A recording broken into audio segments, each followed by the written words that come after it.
последнее время особый интерес представляет нумизматика. Нумизматика — это специальное направление исторических исследований, которое занимает промежуточное положение между археологией и историей, изучает историю денежных систем разных эпох и стран. Основным источником изучения являются монеты и комплексные монетные сокровища. Становлению нумизматики как науки предшествовал долгий период сбора монет, известного с античных времен. На сегодняшний день в нашей стране существует Белорусское нумизматическое общество, которое занимается поиском монет и их изучением.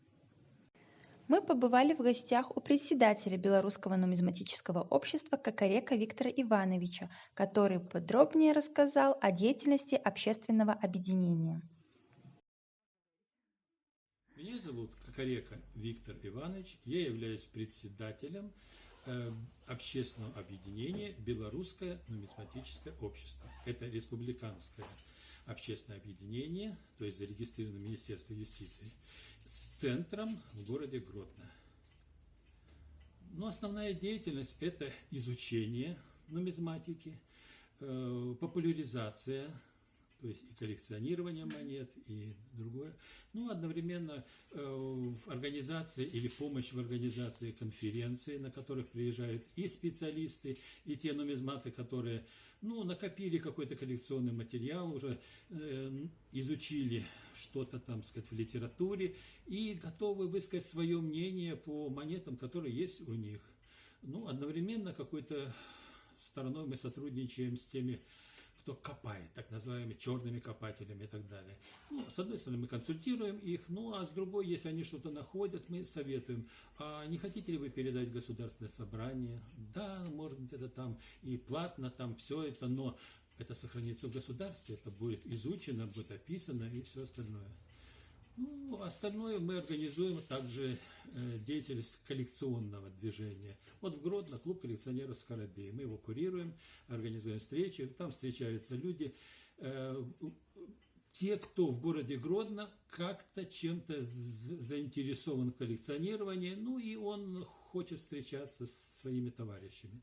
Вот основная деятельность нашего и общества, и клуба коллекционеров. Это те банкноты и монеты, которые были выпущены немцами для оккупированной территории. Они немножко отличаются. Это Ост-марки, это Ост-рубли. Так сказать, были и наоборот. Потом первые, после восстановления независимости Польши, были выпущены банкноты. Это первые банкноты, которые были начиная с 19 до 23 года. А уже с 23 были и монеты, и банкноты, и вот такие. Это внутренние деньги самой Германии.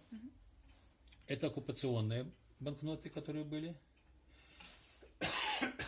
предназначенные для, скажем, Белоруссии и там РСФСР и так далее. Это украинские. Дело в том, что юг Брестской области и Гомельская, там Полесская область была, Мозырская, так сказать, область, они были включены в состав Украины, поэтому это карбованцы. А это, вот я говорил, внутренние деньги самой Германии. Дело в том, что мы находились не на оккупированной территории, а мы находились на территории Восточной Пруссии. И поэтому у нас ходили только внутренние деньги. Эти нельзя было использовать. До 1944 года. Это продовольственная карточка города Гродно. Вот такая карточка. Все население, начиная с 14 до 65 лет, должно было работать и получать такую карточку, по которой можно было очень дешево получить продукты, но очень мало. А это уже то, что было вот с этой стороны, так сказать. Это, кстати, вот эти довоенные советские деньги немцы не изымали из обращения. Они ходили наравне с оккупационными. Вот так вот можно было рассчитываться. Был курс определенный и все это. И, соответственно, вот эта мелочь, которая существовала до 1961 года. В 1961 году поменяли на другую. А вот это серебряные. Где-то, что серебро было довольно дешевое. Но оно стоило примерно в то время 1 рубль серебряный стоил 1. Также Виктор Иванович рассказал нам интересные истории, которые могут приключиться с коллекционерами. Одна из них касается фальсификации монет. Представляете, вот вы даете объявление «Куплю монеты», а какой-нибудь шустрый такой, ну, мальчик назовем так, он звонит вам и говорит: вы знаете, у меня есть монетка, несколько золотых, вы не хотите купить это объявление? Ну, я не местный, как говорит, все мы тут не местные. Давайте встретимся на автовокзале. Я подъеду, я вам отдам. Он подъезжает, достает с кармана вот такую монету в капсуле, полностью лежит. Тот капсулу открывает, достает золотую монету, достает стекло специальное, вот такое увеличительное, вот, и начинает ее внимательно смотреть. Посмотрел, да все вроде нормально, но если нормально, надо проверить, а вдруг вес. Поэтому достает весы, маленькие портативные, положил, взвесил эту монету, и вес совпадает, все хорошо. Ну, хорошо, я готов купить, вот цена такая, ну, приемлемая цена, плюс-минус цена скупки немножко больше, потому что это коллекционная монета, все остальное. А он говорит: ну, так, забирает его пока эту монету, а у меня вот есть еще в кармане 15 рублей.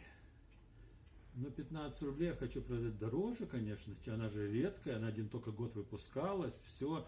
Он посмотрел: да, хорошая монета, дорого, ну, а уступить? Нет, не могу уступить. Не, ну, тогда я только эту беру. Он там где-то что-то махнул рукой, где-то чего-то, и у него в руке капсула, в которой лежит золотая монета. Ну, вот, нате, пожалуйста, все, он рассчитался и пошел.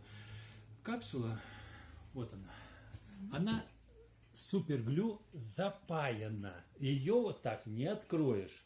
Внутри находится, если сбоку посмотреть, что-то черное такое непонятное. Там свинец, а сверху фольга с отображением монеты. Он ее подменил, пока, так сказать, показывал пятнашку, так сказать, чтобы заманить немножко. И в результате он продал это. Вот это такой обман коллекционеров или там тех, кто, так сказать, ну, как образец только. Учитывая, что я коллекционирую очень-очень-очень долго, и где-то в 80-х годах, 88-й год, я купил несколько монет для того, чтобы как-то изучить, приобщиться к этой теме. Вот они, эти монеты, они, так сказать, все мне помогли определить, а потом я уже сам научился определять, это мне нужно было сделать. И вот, как говорится, описание, когда я описываю, как эти монеты, и вес, и кто правитель, а в дальнейшем каждая монета вот у меня описана вот так, то есть она изображена, здесь зелененьким показано год чеканки, место чеканки, ну, то есть хорошая возможность изучить эту тему. Вот уже на протяжении многих лет Виктор Иванович занимается коллекционированием монет и их изучением. В его коллекции представлено большое количество монет, которые были отчеканены при различных правителях ВКЛ. Как было сказано ранее, нумизматы занимаются не только поиском и коллекционированием монет, но и их детальным изучением. Из одной маленькой монеты можно узнать целую историю. Наша библиотека выражает благодарность Кокорека Виктору Ивановичу, председателю Белорусского нумизматического общества, за предоставленные материалы и за интересный рассказ.